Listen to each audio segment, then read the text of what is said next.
All right, ladies and gentlemen. So Donald Trump has made a recent appearance on FLAGRANT, and Andrew Schultz's podcast. Andrew Schultz being a comedian, a podcaster, and during the podcast, Mike Pence came up, and Andrew asked him, what happened to him, and this was his response.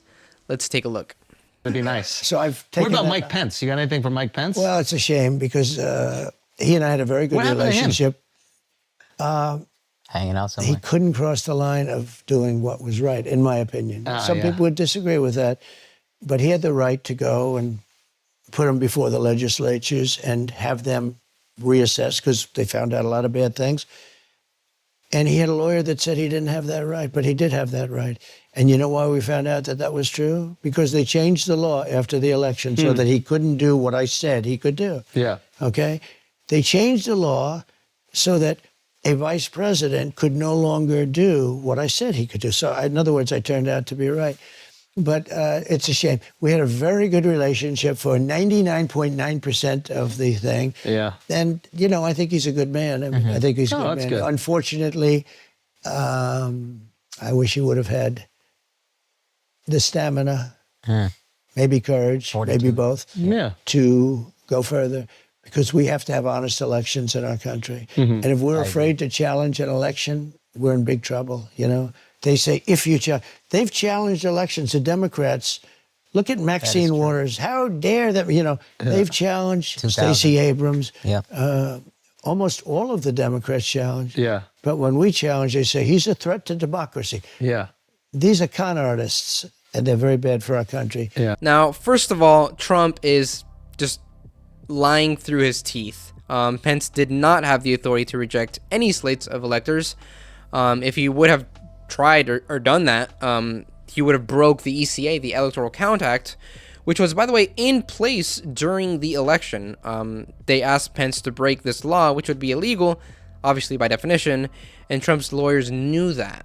Greg Jacob, Mike Pence's lawyer, testified during the January 6th committee hearing and admitted that John Eastman, Trump's lawyer, agreed that if this ever went to the Supreme Court, it would lose 9-0. First, he said that, it would probably lose maybe 7-2, and then later on he said, we'd probably lose 9-0.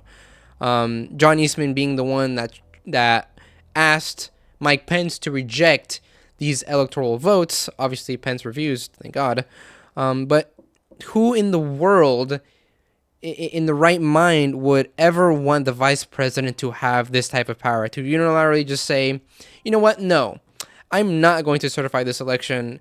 And now you have a VP. Now Trump has chosen a VP who would do exactly just that. In an interview with Vance was asked, would you have certified it? And he said no, that he wouldn't have. He would have asked the states to bring or give their other electors, which would have been illegal by the ECA, by the Electoral Count Act. That would have broken the law. You would have broken the law if you tried to do that, or if you did that. Trump says that they changed the law, which is a lie. They did not change it. Pence never had that authority. He just lies from his teeth. They never changed that law, and so it's just crazy to me how you can just lie through your teeth and not be held accountable ever. And by the way, the M in putting before the legislature is doing a lot of heavy lifting for falsified electoral votes to defraud millions of voters in 7 swing states. That's insane. It's also pretty disgusting to me how the co-hosts are just mumbling, yeah, to Trump, saying Pence refused to cross the line. He refused to cross the line and disrupt the election that he lost. You can't just sweep that under the rug like it's nothing. And when you have an ex-president and his VP refusing to say that he lost the last election, it's just insane to me that Trump can claim that they found some terrible stuff when he knows that they didn't find anything. He knows that they didn't find anything, yet he's still perpetrating this lie that they found terrible stuff. What do you think he would say if you asked him, okay, yeah, they found you think they found terrible stuff? What did they find? You know, he would go on a rant about all this stuff that's already being debunked about Georgia, Arizona, etc. He was saying the same things that his DOJ debunked multiple times for him. Not only his DOJ, but his own campaign, right? Even Fox News knew all the election fraud lies. Like that. They were all lies, and he knew that they were lies, and he's still perpetrating this lie. And it's just, and nobody calls him out on it, right? People put on the baby gloves for Trump, and they swing for him. And it's one of the reasons why Barr quit, right? Because he was tired of Trump lying about the DOJ. When Trump said that the DOJ was missing in action, that pissed off Barr so much to the point where he went and did an interview with the Associated Press, saying what Trump was saying was incorrect. It was false. That the DOJ had been investigating, and they had found nothing.